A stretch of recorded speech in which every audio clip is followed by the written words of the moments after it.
ఆరో మాట చెప్పడానికి దేవుడు నాకు ఇచ్చిన అవకాశం బట్టి దేవానికి వందనాలు చెల్లిస్తున్నాను. ఆరో మాట ఒకసారి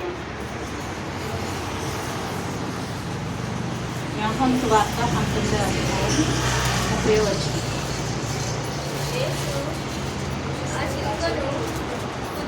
సమాప్తమైనదని చెప్పి తల వంచి ఆత్మను అప్పగించాడు. దేవుని వందనాలు స్తోత్రం స్తోత్రం స్తోత్రం. మహాబలుడా మహోన్నతుడా ఆశ్చర్యకరుడా ఆలోచన సమాధాన విపత్తికి వందనాలు స్తోత్రాలు చెల్లించుకుంటున్నాం తండ్రి.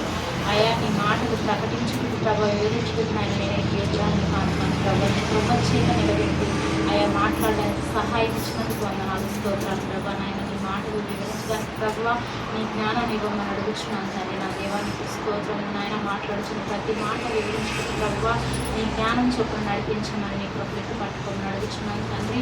నీ సన్నిధి తోడుచి నడిపించమని నీ కృపలెట్టు పట్టుకోమని సమస్త మహిమై ఘనమై తండ్రి నీ మాటలను చేకూరుస్తూ మా ప్రభు రక్షకుడు యేసునామమున నడిపించున్నాను తండ్రి. ఆమేన్. ఇక్కడ యేసుక్రీస్తు ప్రభు వారు పలికిన మాట ఆరవ మాట ఏంటంటే సమాప్తమైనదని దేవుడు పలుకుతున్నాడు. ఆ మాట ఎందుకు పలుకుతుందంటే సమాప్తమైనదని ప్రతిదీ చెప్పొచ్చు, కానీ ఏదన్నా చెప్పేటప్పుడు కొన్ని చేయకోకుండా కూడా చేసిన అని చెప్పొచ్చు. కానీ దేవుడు ఏం చెప్తుందంటే సమాప్తమైనదని ఆరో మాట పలుకుతున్నాడు. ఆ మాట మరొకసారి జ్ఞాపకం చేసుకుందాం. 17వ యోహాను సువార్త 17వ అధ్యాయం 4వ వచనం ఒకసారి చదువుతాం. చెవిటకు నీవు నాకు ఇచ్చిన పని నేను సంపూర్ణంగా నెరవేర్చి భూమి మీద నేను మహిమపరిచింది. దేవుడు మరొకసారి పలుకుతున్నాడు ఏంటంటే చేయుటకు నీవు నాకు ఇచ్చిన పనిని నేను సంపూర్ణంగా నెరవేర్చి భూమి మీద నిన్ను మహిమపరిచింది. అంటే దేవుణ్ణి ఏ రీతిగా దేవుడు ఈ లోకానికి వచ్చిందంటే మన ప్రతి పాపములను ఆయన మీద వేసుకోవడానికి వచ్చింది. ప్రతి ఒక్క సర్వ మానవాళి పాపాల కొరకు ఈ లోకానికి దిగి వచ్చింది. ఎందుకంటే ఒక్క మాట ఏదన్నా మనం చెప్పాలంటే ఆయన మాటల నుంచి అది సహించడానికి కూడా మనకు ఓపిక ఉండదు. కానీ దేవుడు ఆ శిలువ పైన తన గాయాలలో తన నొప్పులతో ఏ విధంగా శ్రమ పొందుతూ కూడా ఆయన చెప్తుండంటే సమాప్తమైనదని తండ్రికి చెప్తుంది. అంతకుముందు ఆయన కల్వరి కొండపైన వెళ్ళి ప్రార్థించినప్పుడు ఆ రోజు గెత్సేమనే తోటలో ప్రార్థించేటప్పుడు ఏం చెప్పిందంటే తండ్రి ఈ గిన్నె నా యొద్ద నుండి తీసేయి, అయినను నా చిత్తం కాదు నీ చిత్తం నెరవేర్చడానికి సహాయం చేయమని ఆ రోజు పలికింది. అది భరించే అంత బాధ, ఎంత బాధ అంటే అది భరించలేనంత బాధ. ఒకవేళ మనకి ఈ లోకంలో జీవిస్తున్న మన శరీర సంబంధంగా ఆలోచించినప్పుడు ఎట్లా ఉంటుంది అంటే ఆపరేషన్ విషయంలో మనం ఒకసారి హాస్పిటల్కి వెళ్ళినప్పుడు ఎట్లా ఉంటుంది, గాయంలో అయినప్పుడు అది మత్తికోకుండా మనకు ఒకవేళ ఆపరేషన్ చేయడానికి అది సులభంగా ఉంటుందా? అది సాధ్యం కాదు. ఒకవేళ మత్తు లేకోకుండా మనం ఆపరేషన్ చేయించుకోగలమా? చేయించుకోలేము. ఆ ధైర్యం కూడా మనకు ఉండదు. అదైనా కానీ ఆ నొప్పులైనా కానీ మత్తు ఇచ్చినా సరే కానీ మనం కొంచెమన్నా బాధ అనిపిస్తుంది. ఇదే ఎంత భయంకరంగా ఉంది ప్రభువా, ఈ నొప్పి నుంచి నన్ను విడిపించవాలని మనం అడుగుతాం. కానీ ఆ నొప్పులలో కూడా ఉంది ఒక్క మాటైనా కోపంతో పలకట్లేదు. సమాప్తమైనది అని పలుకుతుంది. సమాప్తమైనదని పలికే మాటలలో ధైర్యం ఉండాలి. ఆ ధైర్యం ఎట్లా వచ్చిందంటే ఆయన ఈ లోకాన్ని ఎంతగానో ప్రేమించింది అనమాట.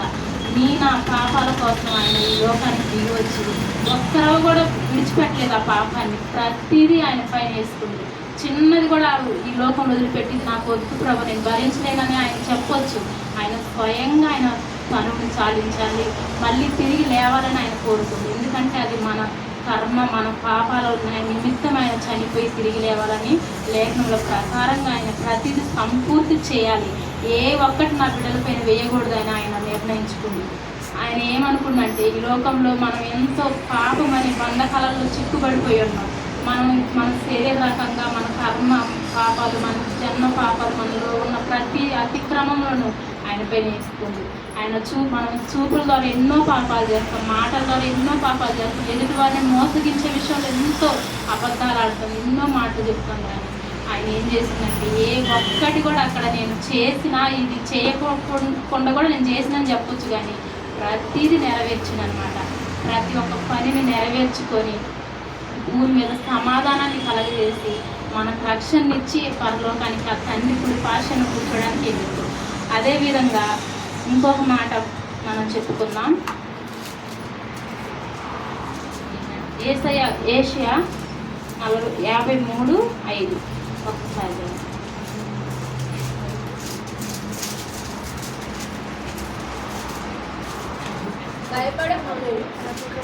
మన అతిక్రమ క్రియలను బట్టి అతడు గాయపరచబడెను, మన దోషములను బట్టి నలుగొట్టబడెను. మన సమాధానమైన శిక్ష అతని మీద పడెను. అతని కొట్టే దెబ్బల చేత మనకు స్వస్థత కలుగుతున్నది. మనమందరము గొర్రెల వలె త్రోవ తప్పిపోతుంది, మనలో ప్రతి వాడిని తన ఇష్టమైన త్రోవకు తొలగాను. మన అతిక్రమములను బట్టి అతడు గాయపరచబడేది, మన దోషం బట్టి అతడు నలగొట్టబడేది. మన సమాధానార్థమైన శిక్ష అతని మీద పడేది, అతడు పొందిన దెబ్బల చేత మనకు స్వస్థత కలుగుచున్నది. ఈ మాట విన్నప్పుడు నాకు ఫస్ట్లో నాకు సరిగా వాక్యం చదవటం రానప్పుడు, నేను దైవ సేవకు చెప్పుతప్పుడు విన్నప్పుడు ఎట్లుండేదంటే, ఆయన పొందిన దెబ్బలతో మనకు స్వస్థత ఎట్లా కలిగిద్ది అనేసి ఒక్కోసారి భయం అనిపించేది. ఇప్పుడు మనకి ఏదైనా గాయమైనప్పుడు మనకి ఎట్లా స్వస్థత కలిగిద్ది, ఒకవేళ మందులు వేసుకుంటేనా లేకపోతే ఏందనేసి మనం అనుకుంటాం. కానీ ఆయన పొందిన దెబ్బల చేత మనకు స్వస్థత అంటారు. స్వస్థత అంటే ప్రతి విషయంలో ఏదన్నా అనారోగ్యంగా ఉన్నప్పుడు, దేవా నీ రక్తంతో నన్ను కడుగయ్యా, కల్వరిశిలలో నువ్వు కార్చిన రక్తాన్ని నా పైన ప్రోక్షించమని, నువ్వు పొందిన దెబ్బల చేత నేను నాకు స్వస్థత కలుగుచున్నదని మనం పలుకుతాం. కానీ ఆయన ప్రతిదీ మనకు ఉన్న ప్రతి గాయాల్ని మాన్పేవాడు, మనకున్న ప్రతి బాధ నుంచి మనల్ని విడిపించే దేవుడు. ఎందుకంటే ఆయన ఈ లోకానికి మనల్ని ప్రేమించడానికే వచ్చింది కానీ శిక్షించడానికి రాలేదు. ఆయన ఇంకా ఎక్కువ మాట ఏమంటారంటే, నేను పరిచయం చేయడానికే వచ్చినా కానీ పరిచయం చేయించుకోవడానికి రాలేదు ఈ లోకానికి అని కూడా చెప్తాడు. ఆయన ప్రాణాన్ని మనకి క్రయధనంగా ఇచ్చిండు. వెండి బంగారంతో మనల్ని కొనలేదు కానీ ఆయన అమూల్యమైన రక్తంతో మనల్ని కొన్నాడు. ఆయన రక్తం ఎంత శ్రేష్టమైనదంటే అసలు అది మనం ఈ రోజు కూడా అది జీవించే ఉందన్నమాట. అది తెలియని వారికి అది వెర్రితనం కానీ రక్షించబడుతున్న మనకి దేవుని శక్తి అయి ఉన్నది. సంపూర్ణంగా మనం దేవుని పనిని నెరవేర్చాలని ఆయన వాక్యం తెలియపరుస్తుంది. ఏ విధంగా అంటే మనల్ని ఈ లోకానికి ఎందుకు నడిపించిండో మనకైతే తెలియదు. తల్లి గర్భంలో రూపింపబడక మునిపే నేను ఎరిగి ఉన్నాను అంటున్నాడు. ఎందుకంటే మనల్ని ప్రతిదీ ఎరుగున దేవుడు. నువ్వు లేచుట, నువ్వు కూర్చుంట, నువ్వు నడుచుట, మాట్లాడటం ప్రతిదీ ఆయనకు తెలుసు. తెలియకుండా ఏదన్నా దాచిపెట్టగలము మనం దేవునికి? ఏది దాచిపెట్టలేము. ఈ లోకానికి మనం ఎందుకు వచ్చినామో ఆయన పనిని కుదముట్టించి ఈ లోకాన్ని నుంచి వెళ్ళిపోవాలి. కానీ ఏదన్నా పని చేయకోకుండా అది మధ్యలో విడిచిపెట్టేవారుగా మనం ఉండకూడదని దేవుడు మనకి రక్షణ ఇచ్చింది. ఆ రక్షణ మనం కడ వరకు కాపాడుకోవాలి. ఆయన ఇచ్చిన పనిలో ముందుకు సాగాలి. ప్రతిదీ సంపూర్తి చేసే మనం ఇక్కడ నుంచి వెళ్ళిపోవాలి. ఒక సేవకుడు చెప్తుండు కదా, సమాధులలోనంత ధననిధులు ఉన్నాయంట. ఆ ధననిధులు ఏంటంటే అది లోకంలో మనల్ని పంపించినప్పుడు దేవుడు ఇచ్చిన తలాంతుల్ని ఒక్కొక్కరు చనిపోతారు కదా, అది ఏమి వాడుకోకుండా చనిపోయినప్పుడు అంటే అది ధననిధులుగా కనపడుతుందంట. ఒక్కొక్క సేవకుడు సంపూర్ణంగా తన ప్రాణాన్ని సైతం లెక్క చేయకుండా సేవ తుది శ్వాస వరకు సేవ చేస్తాడు చూడు. ఆయన ఖాళీ సమాధితో ఆయన రాజ్యాన్ని చేయనప్పుడు ఆయనకి ఇచ్చిన తలాంతులు ప్రతిదీ వాడబడుతుందంట. ఈ లోకంలో మనకిచ్చిన ప్రతి తలాంతుల్ని వాడబడాలంట. ఏ విషయంలోనంటే ప్రతిదీ ఒక్కొక్కరికి వాక్యం చెప్పే జ్ఞానాన్ని ఇస్తాడు దేవుడు, ఒక్కొక్కరికి పాటలు పాడే జ్ఞానాన్ని ఇస్తాడు, ఒక్కొక్కరికి సంగీతం ఇస్తాడు, ఒక్కొక్కరికి ఏదైనా చిన్న పని అయినా సరే పరిచర్య అయినా సరే ఇస్తాడు. కానీ దాన్ని సంపూర్తిగా చేయాలంట. ఇది నేను చెయ్యను ఇంకొకరు వచ్చి చేస్తాడని అనుకోవద్దు. దేవుని పనిలో ఏది మనకు చేతనైతే ఆ పని మనం చేసి ఆయన రాజ్యాన్ని కట్టేవాడిగా మనం ఉండాలి. సంపూర్ణంగా ఆ రోజు దేవుడు ఏ విధంగా సంపూర్తి చేసిండో, సమాప్తమైనదని పలికి ఉందో అదే విధంగా మనం కూడా ఈ లోకానికి ఎందుకు వచ్చినా మనకు తెలియదు, ఆయనకు తెలుసు. కానీ మన జీవితాలు మనం సంపూర్ణంగా దేవునికి అప్పగించినప్పుడు దేవుడు మన జీవితాన్ని నిలబెట్టుకొని వాడుకోగలడు. ఆయనకి అంత శక్తి ఉంది. మన జీవితాలపై మనకు అధికారం లేదు. దేవునికి అధికారం కిందకి మనం లోబడి ఆయన జీవించే జీవితం మేం కాదు ప్రభు, నీ కొరకు బ్రతకాలనే ఆశ కలిగి జీవించినప్పుడు దేవుడు ప్రతి విషయంలో మనకు ముందునే నడిపిస్తాడు. నేను చెప్పడానికి అంత అర్హత కలిగిందని కానీ అసలు నేను చెప్పలేను ప్రభు, నాకు అంత జ్ఞానం లేదని నేను చెప్పకుండా మౌనంగా ఉన్నప్పుడు వాక్యం వింటుంటాను. నేను వాక్యం వింటున్నప్పుడు ఒక దైవ సేవకులు చెప్తుందన్నమాట, సమాప్తమైనదని పలకడానికి చిన్న మాట కాదు అది. కానీ ఆ మాట పదే పదే నాకు జ్ఞాపకం వస్తుంది. కానీ నేను చెప్పను ప్రభు, నేను చెప్పను అని అంతే ఉంటున్నప్పుడు ఈ డిబేట్లలో కొంతమంది వేరే వ్యక్తులు మాట్లాడినప్పుడు వాళ్ళు ఏం మాట్లాడుతారంటే, యేసుక్రీస్తు ప్రభుల వారు యెరూషలేము ప్రాంతంలో ఒక కుక్కలాగా హింసింపబడి ఆయన చనిపోయాడు, ఆయన ప్రజలే ఆయన్ని సిలువ వేసారు అనేసి ఆయన పలుకుతుంది. ఎందుకంటే ఆయన ఒక కుక్కని కనుక కొడితే ఎవరు అన్నట్టు ఉంటారా? ఎవరు కాదు. కానీ ఆయన ఎందుకు మనకు ఇచ్చిన ప్రాణాన్ని ఆయన ప్రాణాన్ని మన కోసం దారపోతుంది. ఆయన ఒక పుస్తకాలు కాదు, ఆయన సింహంలాగా మన కోసం ప్రాణం పెట్టింది. ఈ లోకంలో ఉన్న వారికి ఎవరికన్నా ధైర్యం ఉందా? ప్రాణం పెట్టినంత ధైర్యం పుట్టి లేదు, కానీ దేవునికి ధైర్యం ఉంది, ప్రాణం ఇచ్చేంత ధైర్యం ఉంది ఆయనకి. ఆ మాట ఆయన అనుకున్న మాట ఉన్నప్పుడు చాలా బాధ అనిపించింది. కానీ మా దేవుడు సజీవుడు, ఆయన ఏదైనా చేయడానికి సమర్థుడు.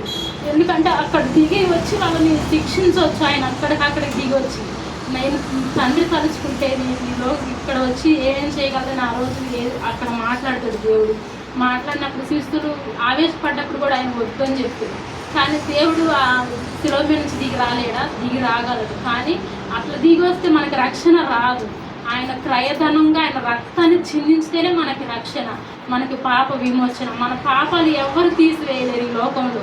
మన తల్లిదండ్రులు తీసివేయలేరు, మన భర్త తీసివేయలేరు, మన పిల్లల ద్వారా కూడా అది జరగదు. కానీ దేవుని ద్వారా మాత్రమే మనకు రక్షణ వస్తుందని ఆయనకు తెలుసు.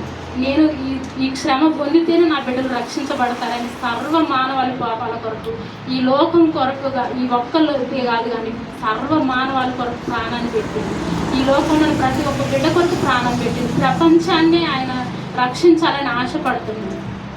దేవుని రాజ్యంలో చేరాలని ఆయన చిత్తమై ఉన్నది. ప్రతి ఒక్కరి కొరకు ప్రాణం పెట్టింది కనుక అట్టి మనసు మనం కలిగి ఉండాలి. మనం ఏ పని కొరకు వచ్చినో, చిన్న పని అయినా సరే మన చేతనైనంత వరకు దేవుని చేతికి అప్పగించుకోవాలి మన జీవితాన్ని. మనకి ఏమున్నా ఏం లేకపోయినా కానీ ఆయన రాజ్యంలో ఉంటే మనం చాలు. అట్టి ఆశ కలిగి మనం బ్రతకాలని దేవుడు కోరుకుంటుంది. ఇది చిన్ని సాక్ష్యం, చిన్ని వాక్యం దేవుడు దీవించుకుంటారు.